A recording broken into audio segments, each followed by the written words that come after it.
మాత్రే నమ. ఈవిడ పోచమ్మ తల్లి నిజాంపేటలో ఉంటారన్నమాట. నిన్న శుక్రవారం రాలేదు, సో ఈరోజు వచ్చాను అనమాట. ఈరోజు ఎంత 16 అనుకుంటా, 16 కాదు, 14th మార్చ్. శ్రీ పోచమ్మ తల్లికి జయ. ఓం శ్రీ పోచమ్మ తల్లికి జయ.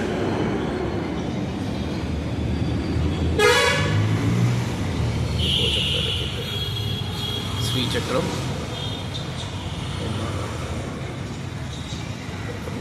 ఓం శ్రీ మాత్రే నమ. ఓం శ్రీ మాత్రే నమ. ఓం శ్రీ మాత్రే నమ. ఇలాగా రెండు సింహాల మధ్యలో ఉంటారన్నమాట. శ్రీ పోచమ్మ తల్లి దేవాలయం.